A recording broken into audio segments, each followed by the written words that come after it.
There's a kind of person you have probably encountered at some point in your life. Maybe you have been this person. Maybe you are this person right now without fully realizing it. This person talks about what they are going to do, extensively, in detail, with genuine enthusiasm and real conviction. They share the plan, they announce the goal, they post the intention. They let everyone around them know that something is changing, that something is being built, that a new chapter is beginning. And then, nothing happens. Or something happens for a little while and then stops, and the announcement fades into the background of all the other announcements that also faded. And the person is still in the same place, still talking about the same things, still performing the identity of someone who is building without actually building anything. You know this person, and if you're honest with yourself, you have been this person at various points in your life. We all have.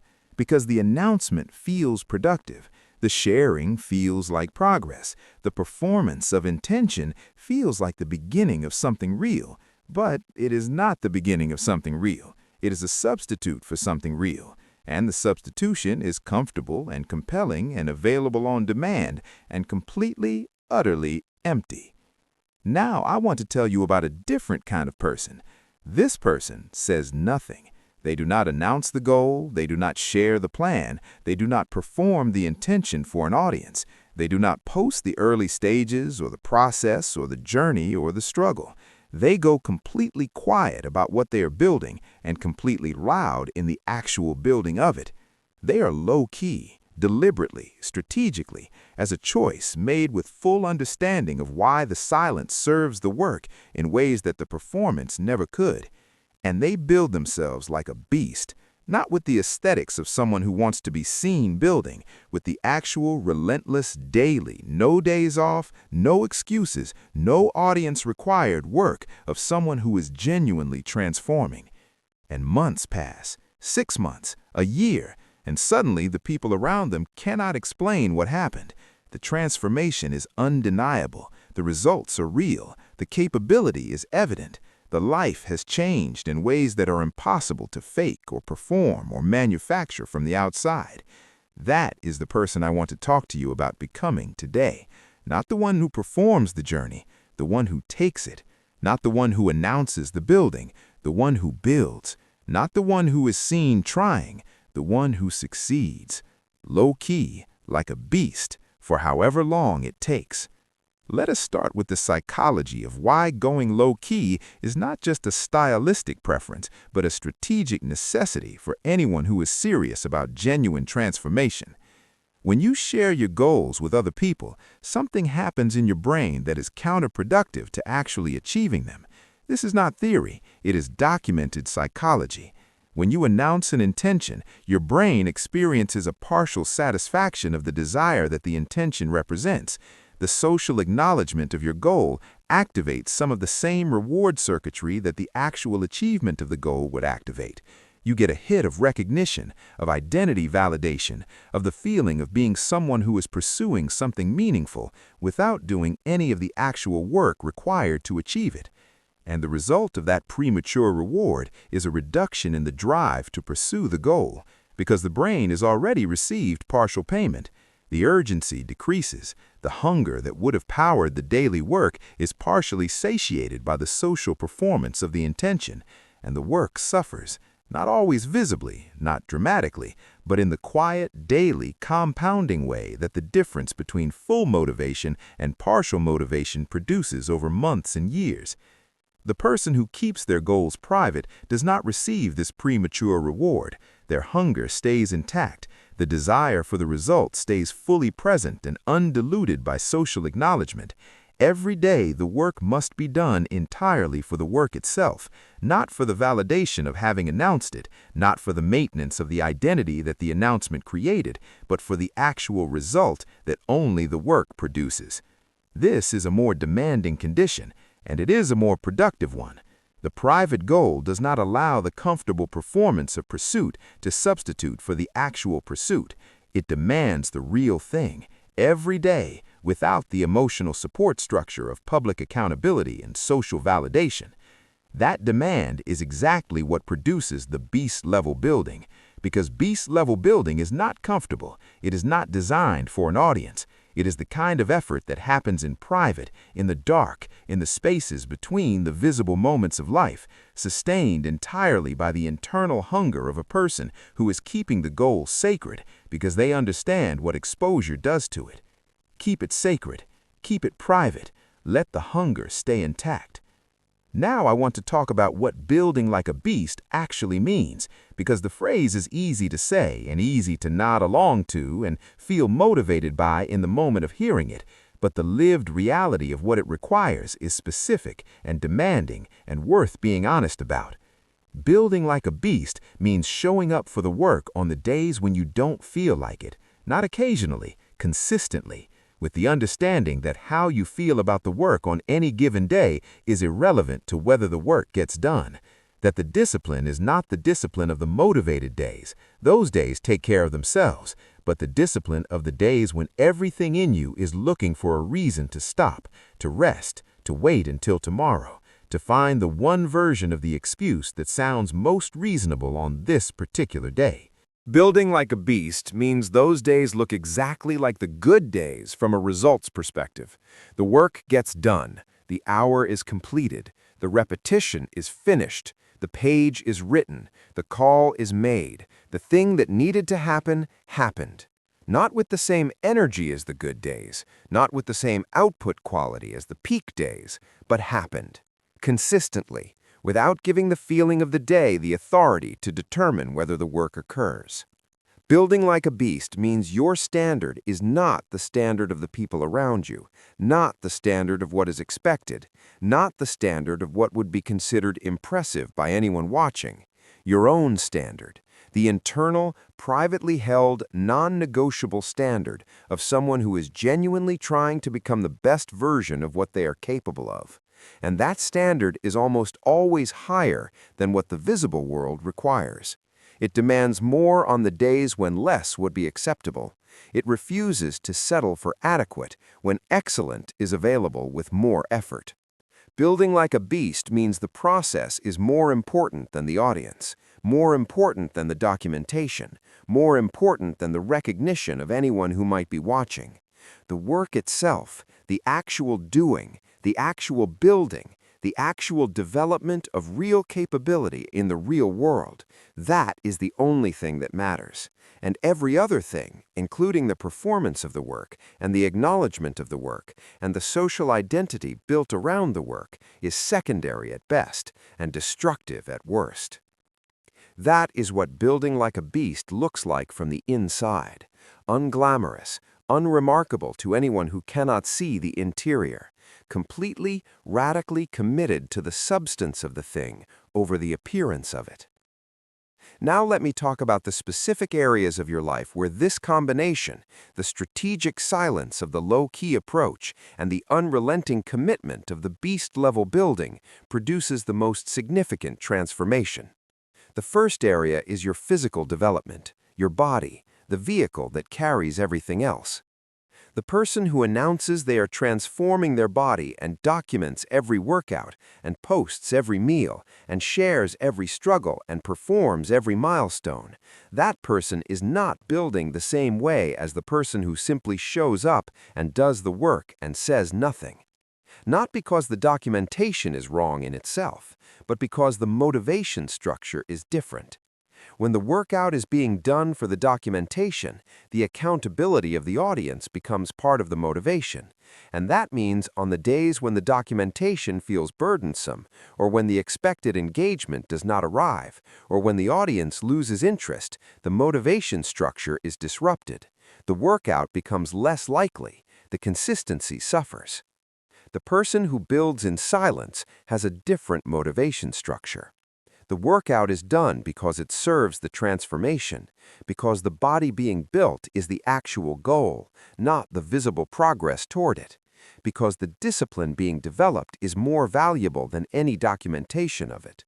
And on the difficult days, the days when no audience would know whether you showed up or not, that motivation structure holds where the performance-based one collapses.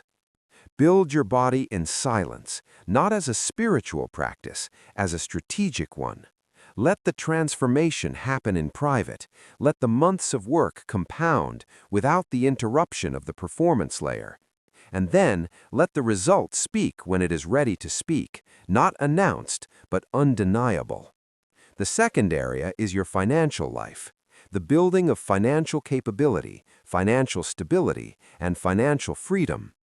Financial building is perhaps the domain where the low-key principle is most obviously valuable and most widely ignored, because money is one of the most performance-laden aspects of modern life. People perform wealth they do not have. People perform poverty to appear relatable. People announce financial goals and share financial journeys and create accountability structures around financial change in ways that more often than not serve the performance more than the actual financial building. The person who builds their finances in silence builds differently. They are not constrained by the need to maintain a consistent narrative about their financial journey. They do not have to explain the month where the plan did not work as planned. They do not have to perform financial wisdom for an audience that will evaluate it. They can make the sometimes messy, sometimes inconsistent, always personal decisions that real financial building requires without managing other people's expectations of the journey. And more importantly, they can build modestly, below their means, without the social pressure to perform a financial life that impresses people. One of the most powerful wealth-building behaviors, consistently spending significantly less than you earn and investing the difference, is fundamentally incompatible with the performance of financial life, because the performance almost always requires visible spending, status signals, the evidence visible to the social ecosystem that the financial life is at a certain level. The low-key financial builder is free from that pressure. They can drive the car that serves them rather than the one that signals their position. They can live in the space that fits their actual needs rather than the one that communicates their aspirations. And the capital that the performance would consume instead goes into the compound growth machine of consistent investment, where it doubles and doubles again, quietly, without announcement, building the actual freedom that the performance of wealth could never produce. Stay low-key about money. Build the actual thing, the freedom that arrives on the other side of years of quiet, consistent, unperformed financial discipline is worth every moment of not being seen working toward it. The third area is your skills and your intellectual development, the building of real capability in the domains that will determine the quality and the options of your professional life. Skill building is hard. Not complicated hard, grind hard. The kind of hard that requires sitting with the discomfort of being bad at something for months before you become mediocre, and months more of mediocre before you become competent, and months more of competent before you become genuinely capable. The kind of hard that has no shortcuts, that cannot be compressed or hacked or performed into existence. And the performance of skill development, the sharing of the learning process, the documenting of the progress, the building of a public identity around the skill you are developing before you have actually developed it, interferes with this process in ways that are subtle and significant. Because when you are publicly identified as someone who is developing a particular skill, you develop a relationship with the appearance of that skill that is separate from the actual development of it. You begin to protect the image before the capability is solid. You become reluctant to attempt things at the level of genuine current ability, which is low because you are in the early stages, because the gap between where you are and where the public identity suggests you are creates embarrassment. The person who builds in silence does not have this problem. They can be genuinely, comfortably, productively bad at the skill in the early stages because nobody is watching. They can attempt things at the level of their actual current ability, fail at them, learn from the failure, and try again, without managing anyone's perception of the process.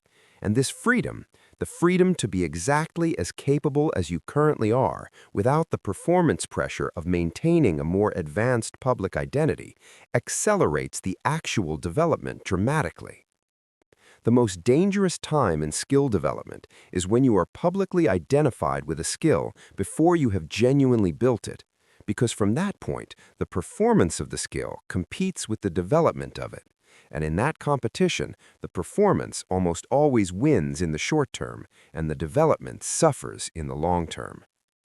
Build the skill in silence. Become genuinely capable before you become publicly identified as capable. Let the competence precede the reputation, rather than the reputation preceding the competence.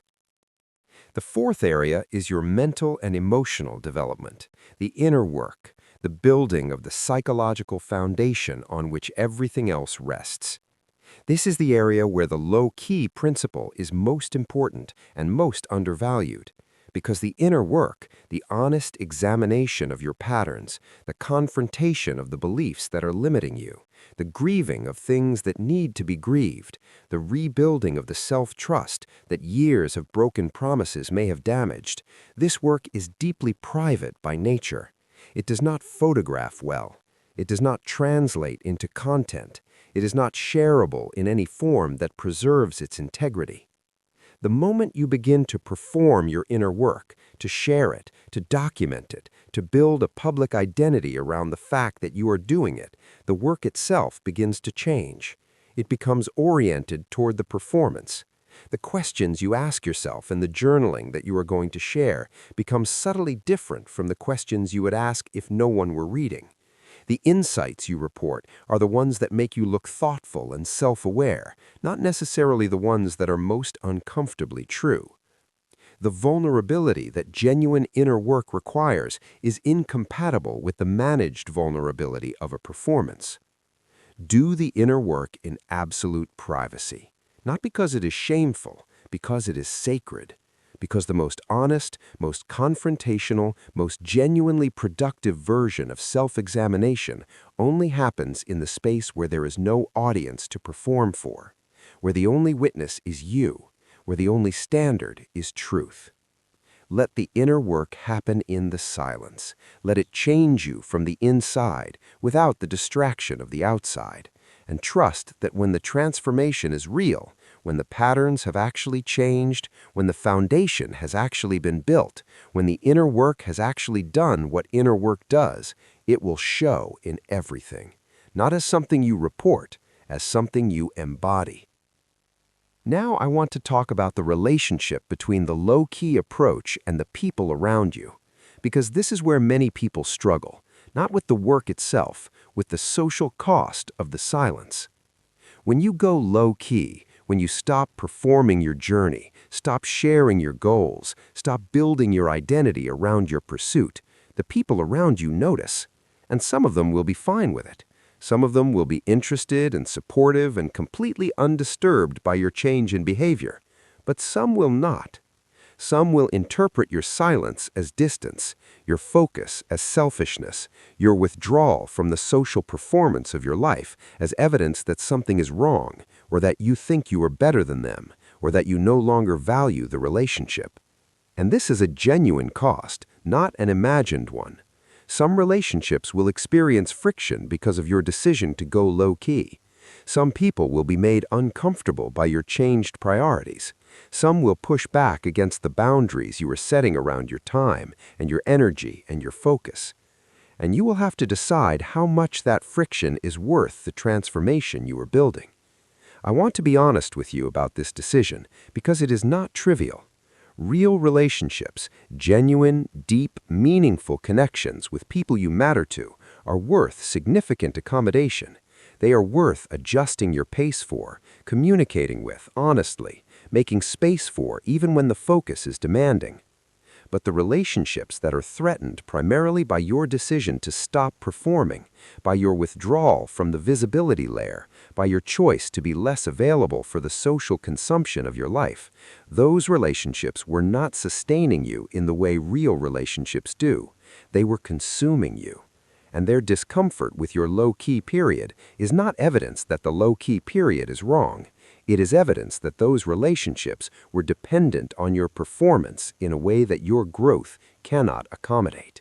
Protect the real relationships. Let the performance-dependent ones find their natural level and continue building.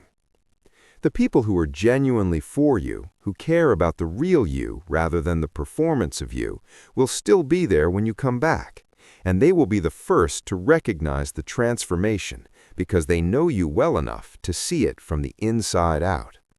Let me talk about what the low-key period actually feels like from the inside, because I think it is important to prepare you for what the experience is rather than just the principle of it. Because the principle is inspiring and the experience is often uncomfortable. And the discomfort, if you are not prepared for it, can become the reason you abandon the approach before it has had time to produce the transformation. In the early weeks, the low-key period feels like withdrawal. Your brain has been conditioned by the social feedback loop of sharing and receiving responses, and the removal of that feedback loop creates a genuine absence, a quiet that feels like being cut off rather than like choosing focus. The urge to share, to post, to tell someone, to get a response that validates the effort will be present and often compelling. This is the most critical period, because the temptation to perform is highest when the work is newest and the results are least visible, when the effort is most real and the reward is most absent, when the discipline of staying private is most demanding and the relief of performance is most available. Resist it. Not forever, just for now, just for long enough for the work to develop its own internal reward structure, the reward of actual progress, actual capability, actual transformation that is more sustaining than the external reward of social validation. Because that internal reward does come, not immediately, but it comes. And when it does, when you feel from the inside the genuine growth of a capability you have been building, or the genuine improvement of a body you have been training, or the genuine change in a financial situation you have been building, it has a quality that the external reward never does. It is real. It belongs entirely to you.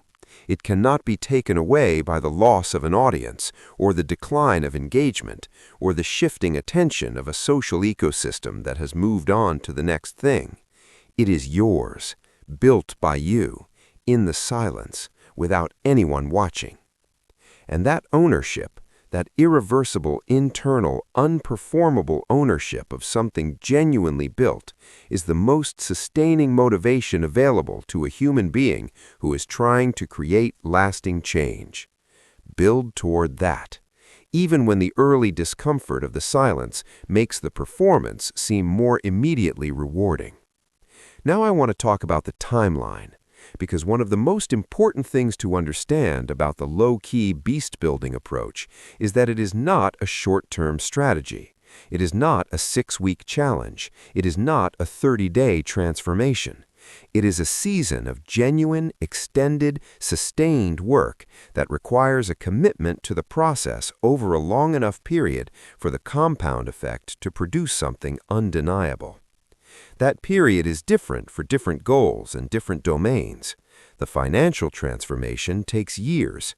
The physical transformation, done properly and sustainably, takes months to become visible and years to become the foundation of a different kind of physical life. The skill development that produces genuine capability in a complex domain takes longer than most people are willing to commit to. The inner work has no timeline because it never really ends. But in every domain, the honest answer to how long the low-key period needs to be sustained is longer than you want it to be. Longer than the first signs of progress make it feel necessary. Longer than the desire to share and be seen make it feel reasonable. Because the point of the low-key period is not to stay silent until you have something worth sharing. The point is to stay in the building long enough that when you emerge, what you have built is genuinely different from what you started with. Not incrementally different, not slightly improved. Genuinely, substantially, unmistakably different in a way that required the sustained, uninterrupted, audience-free work of an extended period. 6 months minimum in most domains, a year for most meaningful transformations, longer for the deepest ones. And during that period, the standard you are holding is not the standard of the people around you, not the standard of what is visible or what is being celebrated in the culture around you. Your own standard, the internal, privately held standard of someone who knows what they are actually capable of and refuses to settle for less because nobody is watching. That standard is what makes the beast-level building real rather than metaphorical. Because a beast does not perform, a beast builds, every day, regardless of audience, regardless of recognition, regardless of whether the work is visible or valued or understood by anyone else. Just builds. I want to close with something that I think is the most important thing I have said in this entire conversation. The thing that, if you carry it with you and return to it on the hard days when the silence feels like isolation rather than strategy, and the work feels like grinding rather than building, will keep you in the low-key period long enough for it to produce the transformation it is capable of producing. The person you are becoming in the silence is more valuable than any version of yourself that could be built with an audience watching. Not because the audience is evil, not because visibility is wrong, but because the most important qualities of a truly capable, truly grounded, truly free human being, the qualities that make the difference between a life that is genuinely extraordinary and a life that merely appears to be, are built in private, through the daily practice of caring more about the substance than the performance, more about the actual result than the appearance of pursuing it, more about who you are becoming than who other people think you are becoming. The real version of you, the fully developed, genuinely capable, deeply grounded version of you, cannot be built for an audience. It can only be built for itself, in the silence, in the work, in the 1,000 unremarkable days of building without being seen building. And when that version is built, when the silence has done what the silence does, and the work has done what the work does, it will speak for itself. Not in an announcement, not in a declaration, in the undeniable, impossible to fake, everything has changed evidence of a person who went quiet and came back as something more. Go quiet. Build something real. Come back undeniable. Stay low-key. Build yourself like a beast, every single day, until the work is done, and then start the next level of work. Because the beast never stops building, it just builds bigger. That's the whole thing. Everything else is noise. Now go.